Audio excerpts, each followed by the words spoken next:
Hey, good morning to those of you out there on the West Coast. Good afternoon to those of you here on the East Coast with me. I'm excited to continue this week's activity around how 8A firms and really small businesses, but especially 8A firms, can go after end of the year spending. We're going to dive into that as we move forward, but I wanted to just do a quick little shout out. Usually I do tips for success, at the start as a thank you, but I did want to give a little shout out to a friend of mine who's doing a networking event. So Jennifer Schaus here is she's got an event here in the DC area. It's a networking event. I'll be at this event. So if you're interested in meeting me, I haven't gone to any events in person. Actually, that's not really true. I've gone to several events, but I haven't really broadcasted. But she's got this event on July 17th. I'd love to see you out there. I'm going to talk more about it over the next couple of weeks as she's ramping up to do this event. But keep that in mind because that's a great place to begin to meet other people and network. Let's go ahead and dive into training. I'm going to pull up my slides and we'll get rocking and rolling.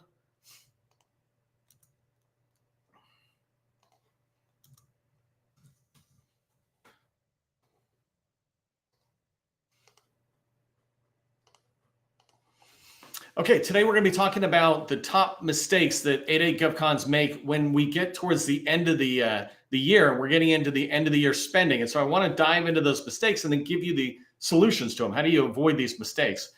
Before we get too far, I want to just make sure you understand that end of the year spending is a reality, right? It's a reality. If your business has got a solid core competency and you've got past performance, then you should be able to expect end of the year spending, especially as an 8A, if you're out there and doing the right work. Because if you can see the numbers that I have here, right? End of the year spending for fiscal 2022, which is just last year, 50% of the contract dollars happened in the fourth quarter. That's the end of the year spending that we described, right? July, August, and September. 67% of the task orders, the contracts, et cetera, those happen in the fourth quarter for sole source. And so what I'm saying here is 50% of the sole source dollars to 8A firms happened in the last quarter. So you didn't miss it for FY 2023. It's about to happen a lot right now.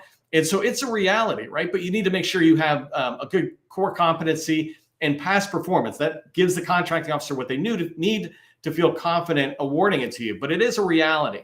The problem and the reason I want to talk about the mistakes, the problem with these mistakes that we make towards the end of the year is that we're creating this friction between you and success.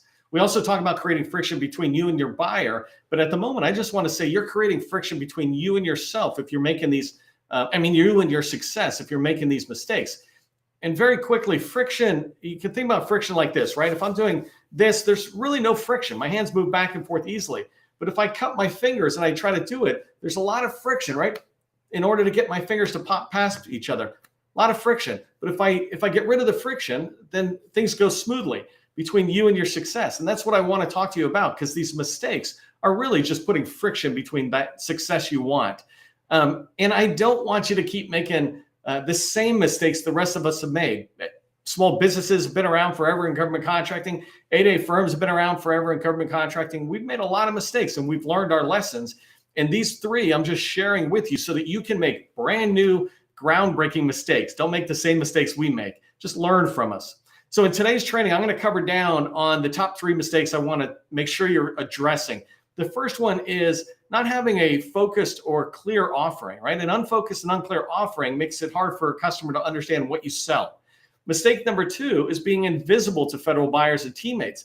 They might want to find you, but if you're invisible, that's not good, right? And then the third one is mistake number three is this lack of a sales process, or maybe you have a process, you think you have a process, but you're not really following it, right? And so that's a big one that impacts our ability to have a lot of success or any success towards the end of the year as we go forward. If you don't know who I am, my name is Neil McDonnell. I want to welcome you to my federal sales training where I teach tips for success in the federal market. I spent 20 years as a small business owner in the federal market. And since 2018, I've been teaching people like you that government contracting is not a secret. It's just a process. It's funny. I'm sorry. Can I get Gus or Cease? Just let me know you got the tech going right, because I see something in the background that I do not like. So hold on. Let me fix this really quick and get rid of my graphic.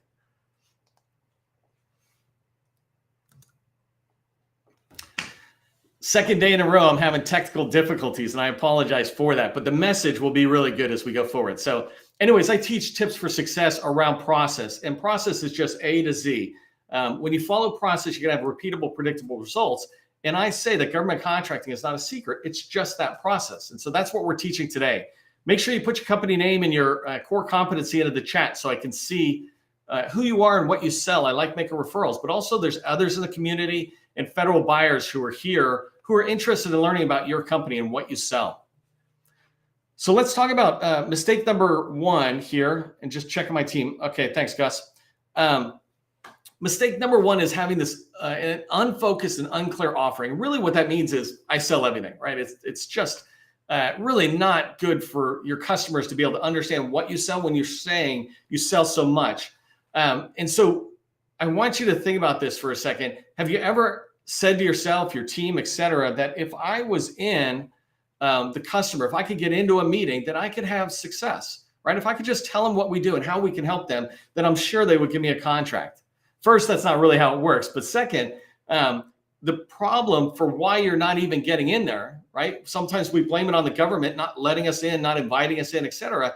But one of the reasons you're not getting in is because you have a confusing offer. If the government is looking to bring somebody in who can help them with their elevators, but you do all things construction, well, that's unfocused. You're saying you do all these things. I just need somebody who can do elevators and they're great at elevators. Or I need somebody who's great at cybersecurity or workforce development, right? I don't need somebody who's great at just all types of training. I need somebody who's good at computer-based training. Things like that, right? You need to have a focused offer, and it helps avoid the customer being confused about what you sell. When they're not confused about what you sell, then they will invite you in. Contrast that to if they are confused, right? If buyers are confused about what you sell, they just move on. I call it cart abandonment sometimes, where they come in, they look at your company and they kind of want to work with you. They're thinking maybe I could work with this vendor, and then they get confused and they bail, right? They just move on to the next person because the government is trying to operate in a frictionless environment. They want to make easy decisions on which vendors to bring in during market research, which then theoretically leads to wins for you. So if your buyer gets confused, it's just going to move on, and you want to do what you can to make it easy for them to understand what you do. It's okay if they move on because what you said you sell is not what they need. But if they move on, even though what you sell is what they need, but if they move on because they're confused about it, that's something you can do. That's something you can fix, and we'll talk about this. The reason most small businesses get into the situation, most A-Days get into the situation, is because we're afraid if we niche down, we'll not win something. So an example is if you think about, I do IT services. That is all things IT, information technology. Well, that's really, really big, right? That's an unfocused, unclear offering. But what I'm saying to myself is, hey, if I say that I'm just a Microsoft Stack or even SharePoint, which is a Microsoft product, SharePoint experts, well, then maybe we won't get invited in for knowledge management projects or these other projects. Or if I don't say project management, for example, they don't think I can do project management on SharePoint projects or whatever, right? We're afraid to niche down. But if you niche down, you make it easy for people to be able to typecast you. And think about actors, right? I was trying to think of an actor that everybody knows, but maybe everybody knows Arnold Schwarzenegger, partly because he was an actor and partly because he was governor of California, all these kind of things. But Arnold Schwarzenegger was, could be typecast as a tough guy. He just went around doing all these fighting roles in his acting career. But he did that in order to get in. And then afterwards, he started doing silly comedies or even romance type movies, right? But the typecasting enabled him to establish himself as an actor. And I want you to typecast yourself around your niche that establishes yourself as a proven vendor to the government, somebody who can come in and help them with their needs, meet the expectations on the RFP, on the requirements, and be able to come out with very good and exceptional CPARs, for example. Well, if you do that, then you can begin to offer more services, more related services to your niche. And so that afraid of opportunities lost is that similar thing. If I go after only this, I feel like I won't, there's this opportunity I could try to respond to, or it's this one I could try to respond to. And really, it all comes down to we're afraid to make the tough choice, right? We're afraid to define what we're best at. And we're afraid to believe that if we define what we're best at, that it will open the door. They call it tip of the spear, right? For a reason. We talk about be the tip of the spear. In this case, I want your niche to be the tip of the spear of your service offering. And the idea is, and it's a little brutal now that I think about it, but the tip of the spear is that it starts that first cut, and then the spear goes in. You can also think of it as a beachhead. I've used this analogy before about beachheads. You establish a beachhead, you get recognized as a proven vendor, and then you can begin to do so much more work. And so your focus offering needs to be niched down tight. And I want to give a couple examples. And then in the chat, I'm not looking at it at the moment, but I want you to tell us in the chat if you can say it this way. But here are some examples. When I hear people, I remember them. It's in my memory. So one that's just popping up right away is workforce development, right? Another one is elevator services, elevator installation, maintenance, and repair, that kind of thing, right? So elevator services. Another one is Office 365. Or even, and which is acceptable because that's kind of a body of applications, or niching down even more down to Microsoft Online or Microsoft SharePoint, Power Apps, etc. Niching down and saying this is what we're really good at. If you're on the construction side, right? Maybe painting or flooring or framing and wall well, I guess it's like framing and painting. I'm not that much into construction, right? But this idea of niching down, having clear understanding of what you offer. If you're in the cybersecurity side, right? Maybe cyber is a niche. It's good. It's not all things IT technology or information technology, but maybe you can niche down a little bit more on cyber to zero trust, or maybe you really are good at red team and blue team. And for those of you in cyber, you know what I'm talking about. And you can talk about that's where we fit, or risk management framework, right? Cyber with an expertise around risk management framework. So just tell us what yours are. Do you know what yours is? Or do you feel like maybe you're saying that you sell a lot because you're afraid that if you don't say you do everything, you'll miss out on something? All right, so second mistake is being invisible to a federal buyer and teammate. And this one's a really quick one to fix, right? I actually think mistake number one is the hardest mistake to fix because you have to stop and go, all right, what are we best at? And let's admit, or let's accept that, and let's sell on that. But this is just being invisible is just a task that you can get done. And so if you think about the way that federal buyers do market research, it fundamentally, and I have a lot of training that goes into this, so you can go find a lot of replay training on this, but basically the way the federal buyer does market research is the first thing they ask themselves is, do I know anyone, right? Do I have any existing vendors or people have been talking to me, et cetera? Do I know anyone who might fit the need that I have so that I can do market research with that vendor? First question. Second question I ask myself as a federal market researcher is, are there enough sellers in the agency supplier portal? And I made a mistake there, but what I really meant is, are there any sellers that fit my need in our agency supplier portal? So some agencies, HHS, NavAir, organizations like that, they have their own supplier portal where you go in and you register saying, I'm interested in working with HHS. And so they'll look in there, the buyer will look in there and say, is there anybody in there that I can talk to about market research activities? And then the last question they ask, if they can't find you or companies like yours in the agency portal, is they'll go out to the dynamic small business search. And so let me go out to DSBS, check these 300,000 businesses that are in there who are saying, I want to sell to the federal government, and let me search for the ones that meet my requirements. And so the challenge here is that most companies are still invisible in DSBS. DSBS is the simplest thing that you can do to improve your visibility in your company.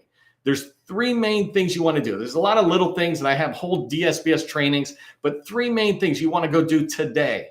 You want to go in and make sure every keyword that you want to be found for, let's say a minimum of 10 keywords. If somebody searches for SharePoint, if somebody searches for Teams, if somebody searches for Zero Trust, whatever your words are, right? Elevator maintenance. If somebody searches for this word, I want to be found for that word. Do you know what your top 10 keywords are, right? Go into DSBS and make sure those keywords are in your profile within the dynamic small business search. The second thing is there are fields within DSBS, one in particular called the capabilities narrative. It is the place where you answer the question, what do you do?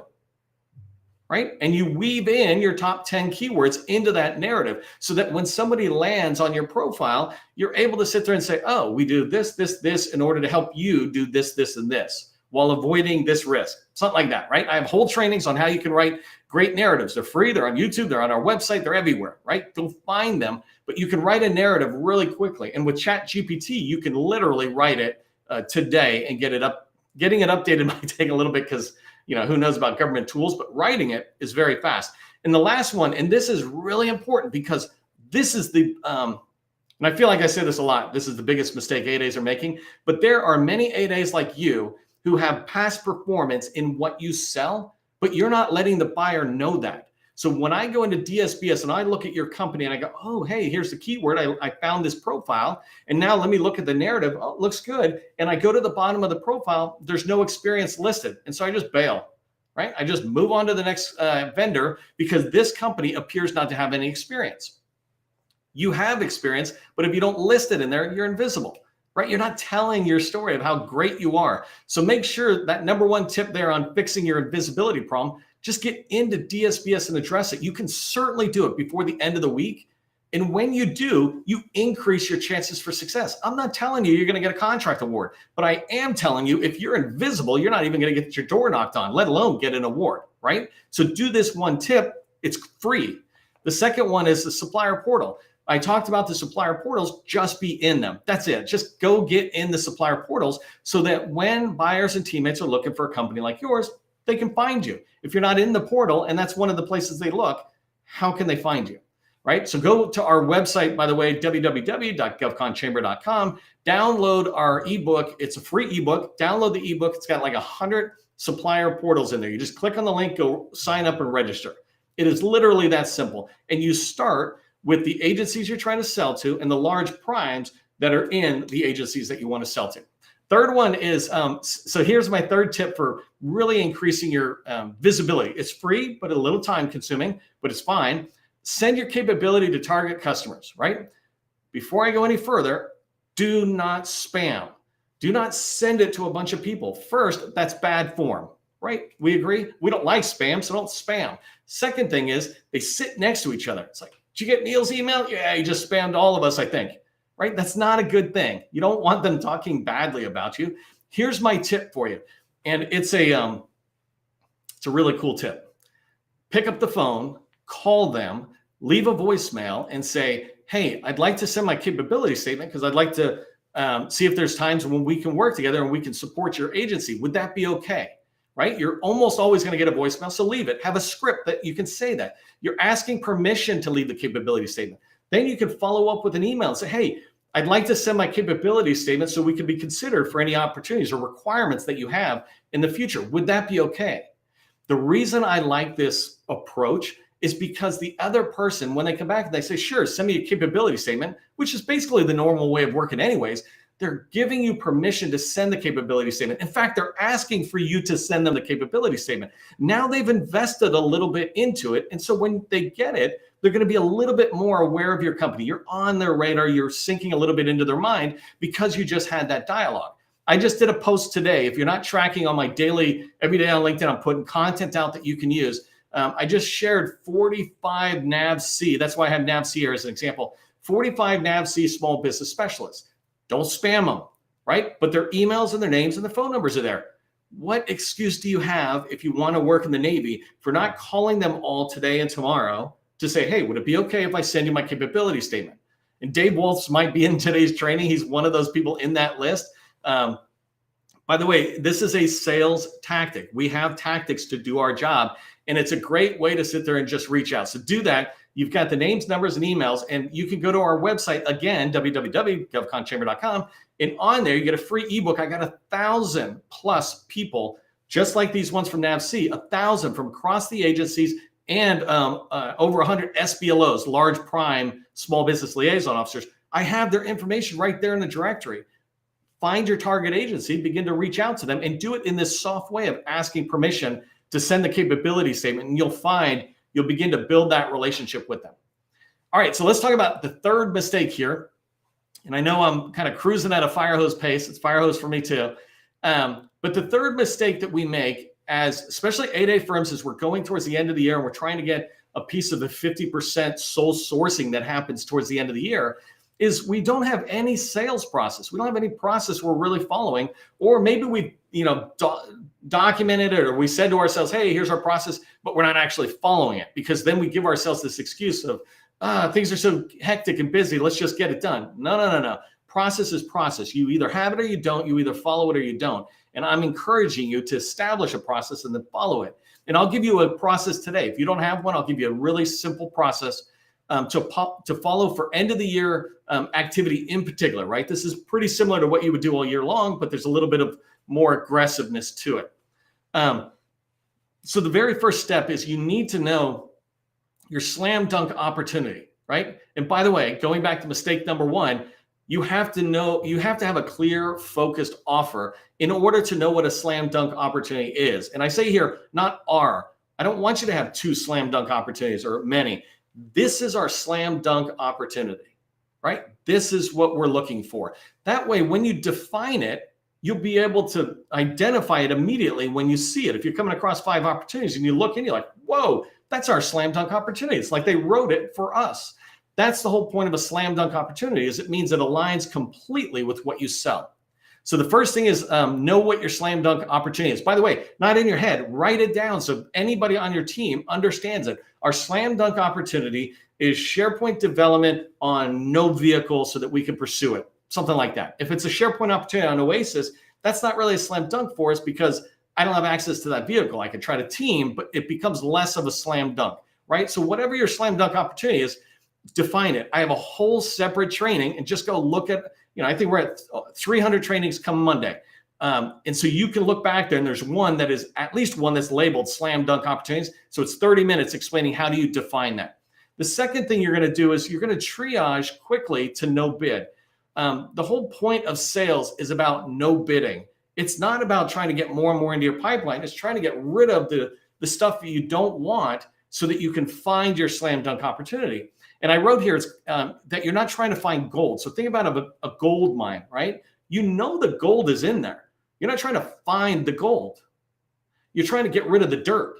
When you go into a gold mine, your main effort is to get all the dirt out of the way so then you can put your attention on the gold. You're not trying to find the gold. It's there. And in government contracting, end of the year spending, when you start looking at opportunities, and I'm going to use STARS 3 as an example here, you know the gold is there. You just got to get rid of the opportunities that are no bid, the dirt, so that you can work on the gold. But if you're working on the no bid or opportunities that should be no bid, then you're never going to get a chance to get near the gold. So let's use this example of STARS 3. And I'm just using STARS 3 as a contract vehicle. I happen to work with some customers who are on it. But STARS 3, for those of you who don't know, is this IT contract vehicle dedicated to 1,200 8A small businesses. So that's who the contract holders are. And IT projects come out into that vehicle, and anybody in 8A or anybody with STARS 3 can go after it. And so the first bullet I have here is that if it comes out on STARS 3, you know it's real. And what I mean by this is when I teach people capture, I tell them one of the first things you got to do is find out if an opportunity is real. If you see it on a long range forecast, or if you see it in GovWin, it's not real. It's just the first time you see it. You got to pick up the phone and go, well, is there funding for it? Is there, somebody really shepherding this through? Has the acquisition process or life cycle begun? Or is it just somebody's idea that's out there? Or is it GovWin just going, well, this was done before, it's probably going to be done again? How do you know, right? So you got to pursue finding out whether it's real. But if it's on a contract vehicle like STARS 3, I already know it's real. It wouldn't have been there if they haven't moved pretty far in the acquisition life cycle. So then you have to look at it and say, it seems right for me, right?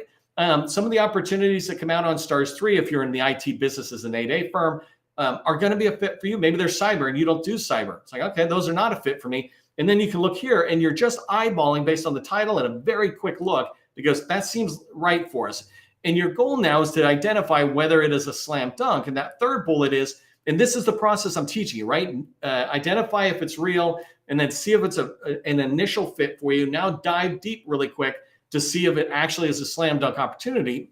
And you do that by creating a requirements gap analysis. You can use any tool you want, but I recommend a requirements gap analysis that allows me to do a couple of major things. I'm basically looking at the opportunity to look at the task areas so I can determine whether we are strong medium, or weak on the task areas, right? Can I cover down on it? When I break the task areas down, I can instantly see, does this align to our core competencies? Yes, yes, yes, it does. There's a separate section where I put a lot of the nuances. So an example, I just want to do a quick one is, sometimes they talk about certain skills. That's different than a task area. So an example is people must have these skills in the work. I just worked on an opportunity that somebody had a no bid this week.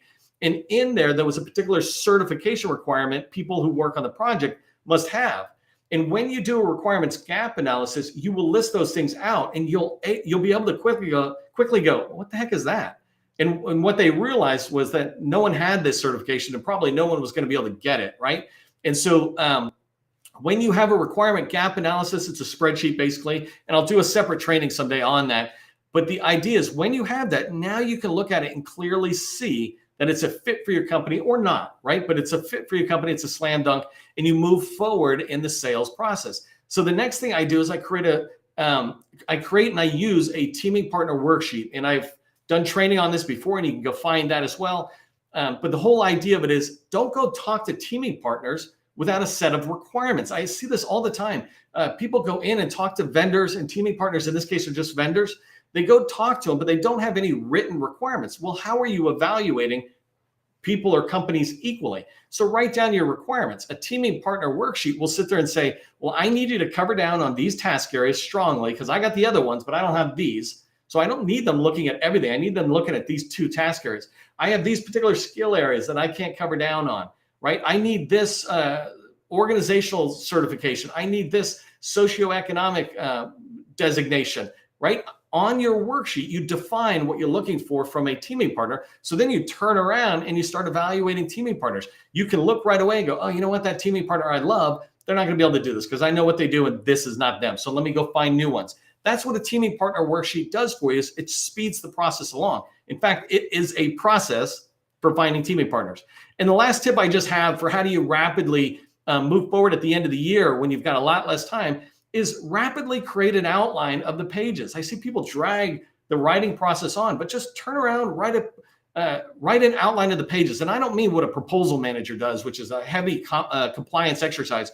I mean just storyboarding it, if you will. What do we plan on saying? If there's 8 pages, what do we envision those 8 pages would look like? What's the story we're trying to tell, right? Don't kill yourself trying to think of win themes and all these things I like, but they're just a little too crazy to go fast. Just look at it and go, if this is a slam dunk, what are we trying to say on these pages that'll make us look great at the end? And the way you do that is to make sure you have reusable content. If you don't have reusable content, don't worry about it. The very next time you write something, write with the idea of making reusable content. So if you have a staffing approach, if you have a technical approach to something they're doing, write it for the proposal and then quickly go, how can I turn that into something reusable? So now the next opportunity, RFI or RFP that you're going to respond to, you've got 40%, 50%, 80% of it written already. And I always say the 20% is tweaking to that customer type thing. Very fast tip on that. But here's what I want you to remember from today's training, right? End of the year spending is absolutely real. And it's a reality for any 8A firm in particular, or any business who's procurement ready, right? Has got experience doing what they sell. If you say you sell a certain thing and you've got experience, then you should expect that you might be able to get some of the end of the year spending, especially in this case, the 8A sole source dollars that I'm talking about. So it's like, $2+ billion that happened in the last quarter. And then if you fix these 3 mistakes that I've talked about today, then you're going to significantly increase your chances of winning. Right? Part of your chances of winning will come from the buyer not abandoning you and going to your competitor, but they stay with you because you have a clear, focused offer. They find you because you're not invisible, right? So fix these mistakes that we talked about.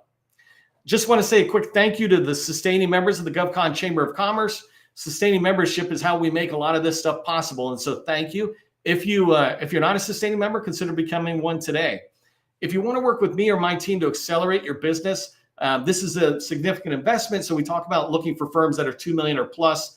And also I'm looking for firms that have the past performance, but maybe not the processes in place so that we can really help them accelerate to the next level. If this is something you're interested in, I'm trying to find, in particular, 5 8A firms that might want to join us in this last quarter as we move forward in our workshop. I'm open to talking to any firm. I like talking to firms where I can help them, but I definitely need you to be at a certain level because everything I teach in these dailies is for people just getting in. But the workshop's designed for people who've got some traction and got some revenue, frankly. So for the rest of us, remember, government contracting, it's not a secret. It's just a process. I'll see you in the next training.